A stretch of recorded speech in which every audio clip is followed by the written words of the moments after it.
大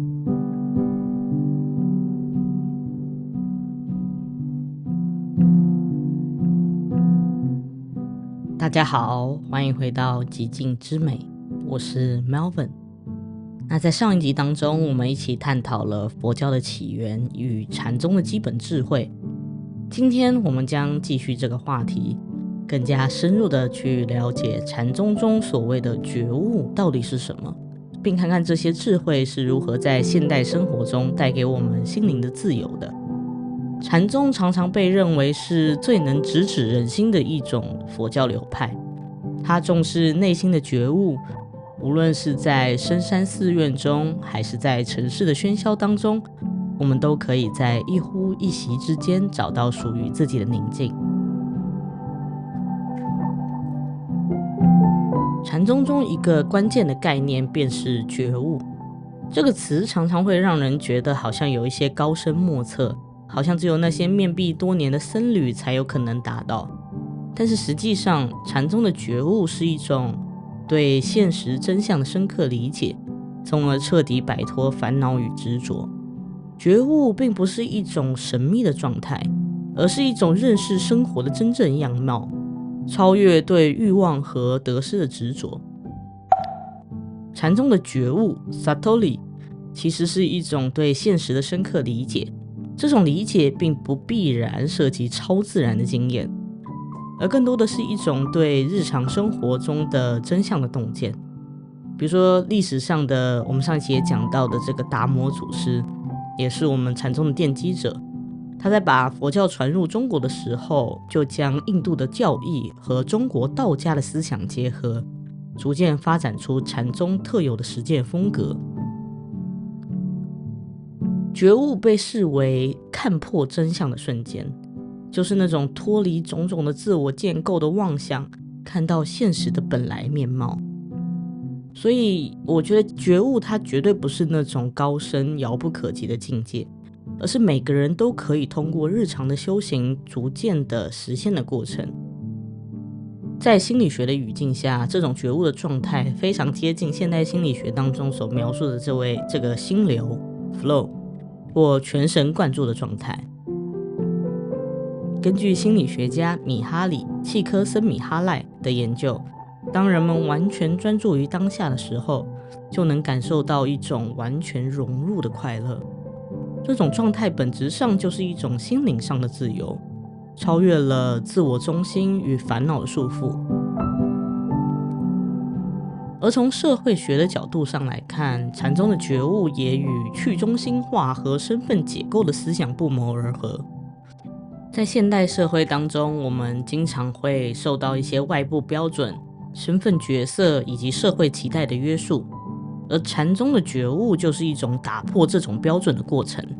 它鼓励我们可以超越这些外在的身份框架，摆脱自我限定的桎梏，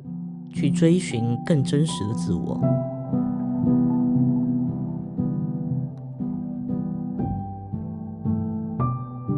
那在禅宗的教导当中，另外一个非常重要的概念，无念，它并不是什么都不想，而是指一种不被念头所束缚的状态。当你可以看到自己的念头来来去去，而不被他们影响，那么你便在无念中找到了自由。这让我想到了一位禅师他所说的话，他说，念头就像天空中的云，虽然它们出现消失，但天空本身始终不变。如果我们能像天空一样，任由云朵飘过而不受干扰，那这真的就是心灵的自由。所以我也很期待我们的思绪也都能像那个云朵那般自由来去，而不被束缚住。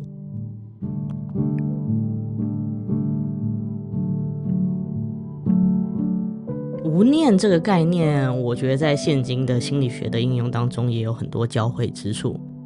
在认知行为疗法 CBT 当中，治疗师就会教导患者如何观察自己的念头，而不被这些念头所左右。这与禅宗所倡导的无念精神是非常相似的。心理学家乔恩·卡巴特金在他的正念减压疗法当中，也强调不批判地观察自己的念头，并学会放下它们，以此来减少焦虑和压力，找到内心的平静。这些观察而不执着的态度，便是禅宗无念的智慧在现代治疗当中的应用。无念不仅仅是与个人的心理健康有关的，它还涉及其他的一些生理反应。比如说，当我们陷入很负面的情绪的时候，大脑的杏仁核就会被激活，这是一种与应激反应有关的机制，让我们感到焦虑或恐惧。而当我们学会了禅宗的无念修行，我们就能逐渐降低这些反应的强度，减少应激的状态。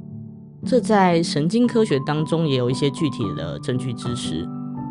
有一些研究就表明，通过正念冥想等禅修的方法，可以改变大脑的结构，增加我们前额叶这个部分的灰质，这部分就是与冷静和理性判断有关的区域。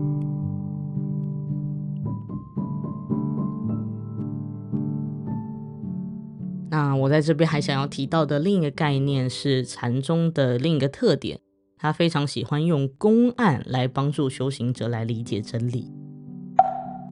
公案这个词呢，源于汉语，意指一种官方的案例或判例，而在禅宗当中，它演变成一种禅师对弟子提出哲学难题这非常有趣。我自己就非常喜欢钻研一些哲学家提出的思想实验。通常这些难题呢，都不会提供明确的答案，而是以一种不合逻辑的方式，迫使修行者超越语言和思维的限制。公案是一种非常具有挑战性的问题，禅师们用来打破弟子对世界的一些固有的观念。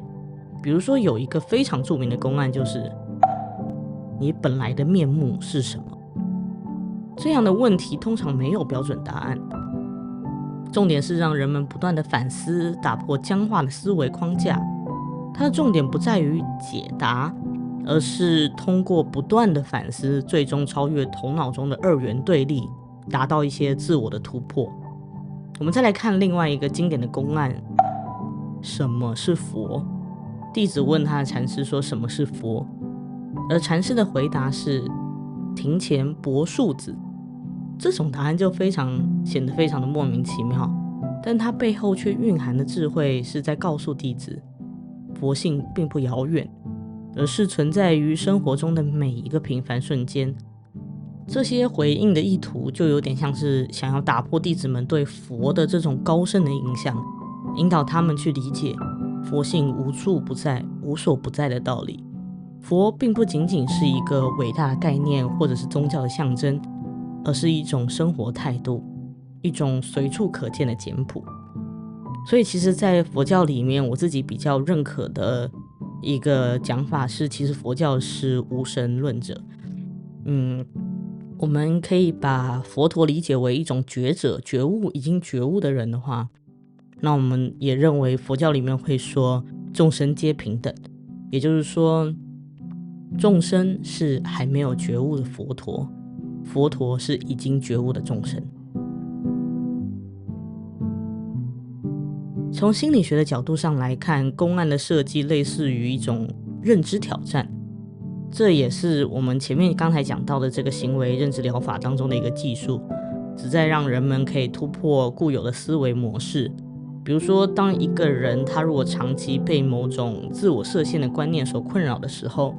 那公案的挑战就可以让他们在短时间内陷入混沌或迷惑，最终当他们突破这层限制的时候，就可以达到一种豁然开朗的境界。那另外一位心理学家卡尔荣格呢，也对这种突破心灵限制的过程表示了浓厚的兴趣。他强调，每个人心中都有一部分被称为影子的潜意识，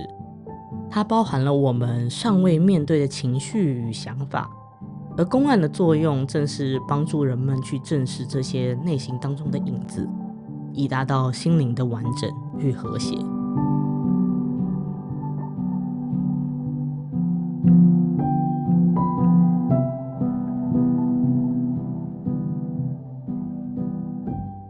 那禅宗的影响也不仅仅限于宗教领域，还深深渗透进了中国和日本的艺术与文学当中。在中国，禅宗对山水画和书法的影响就非常的明显。比如说山水画当中那种留白的技法，其实就和禅宗提到的空有着很深的联系。画家会通过留白来表达无限的可能性，就像禅师让弟子在公案当中找到自己心灵答案一样。那禅宗追求的简约与自然也影响了中国的书法、绘画，甚至是日本的茶道。比如说宋代的禅宗僧侣与文人之间有着深厚的交流，他们共同创造了一种以空灵简约为美的艺术形式。比如说很多山水画它都充满了禅宗的意境，特别是北宋一个非常有名的画家范宽和郭熙的作品，通过寥寥几笔就让人感受到天地的广阔和内心的宁静。而在文学方面，唐代诗人王维的诗也充满了禅的意境，讲究心灵与自然的融合。例如他写的《鹿柴》里面提到的空山不见人，但闻人语响，这句诗里面那种空灵的寂静，就让人感受到非常的平静，也正是禅宗所强调的空的境界。另外呢，禅宗对日本文化的影响也是非常巨大的。像我们在第2、第3期讲到的日本的侘寂美学，其实大部分也源自于这种禅宗的文化影响。禅宗在传入日本以后呢，就发展了日本他们特有的禅宗文化，影响了茶道、花道、武士道等各种各样的方面。特别是在日本的茶道当中，他们提到的和、静、清、寂的精神，就体现了禅宗对内在平静和简单生活的追求。茶道强调的就是一种仪式感和尊重自然的态度，让人能够在简单的喝茶当中体会到生命的美好和当下的宁静。茶道的每一个动作，从举杯到注水，都蕴含着一种深沉的仪式感，让参与者可以完全的投入当下，这正是禅的修行方式。而在文学方面啊，我很喜欢的一位作家，我之前在我们节目里面也有提到的松尾芭蕉，他也是非常受到禅宗影响的代表。那芭蕉的俳句就常常描绘自然中的小景，通过简短的文字来展现出一种瞬间的宁静。比如说他有一句非常著名的俳句，说的是ふれけや買わず飛び込む水の音，一只青蛙跳入古老池塘，水声响起。看起来就很平淡，他这句话就只有这样子而已。但他在那个瞬间却捕捉到了深刻的静谧和存在的瞬间。这种及时的领悟，正是禅宗所追求的觉悟精神。仅仅日文当中的17个音，却让人感受到了时间的停滞与自然的和谐。这种感受不正是禅宗所追求的，通过简单的观察捕捉到生活的一瞬美感。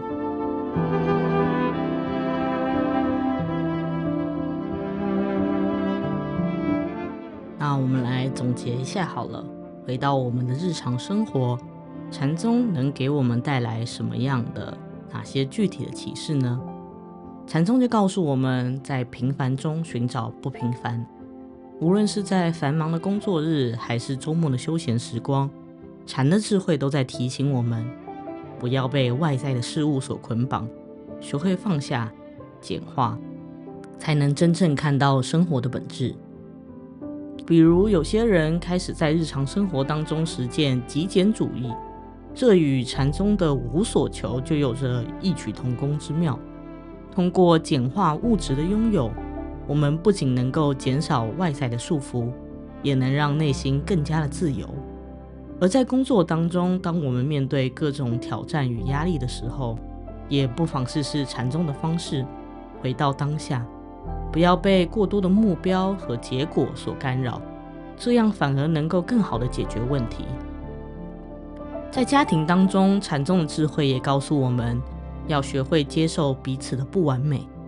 每个人都有自己的习惯与不足，当我们能够放下对他人的期待，学会与他人和谐相处，这也是一种心灵的修行。现代人也可以试图将公案的智慧运用到我们的生活当中，特别是在面对困境和挑战的时候，我们常常会去执着于某一个问题，试图找到明确的答案。但公案却教导我们，或许有的时候并不需要去寻找具体的解决方案，而是应该放下寻找答案的执着，从而以更宽广的角度去体验问题的存在。比如说，当我们在职场或者感情或者各种各样的生活当中感到挫败的时候，公案的方式或许能够让我们重新思考，失败到底是什么？失败究竟是什么？我们所恐惧的到底是什么？是失去面子，还是失去对自己的掌控？通过反思，我们就可以发现，很多时候所谓的失败，其实并不是我们对结果的执着。当我们能够放下这样的执着，便能够找到更大的自由与平和。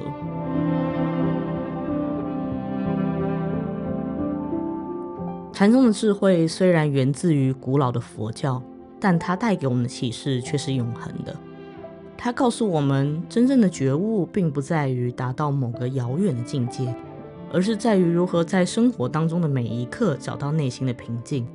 当我们能够像禅师那样，不再被得失所牵绊，而是看见每一片树叶、每一声水响当中的真理，我们便真正走向了通向自由的道路。最后送给大家一句一直在指引我的很简单的圣严法师留给我们的话：面对它，接受它，处理它，放下它。感谢你今天的陪伴。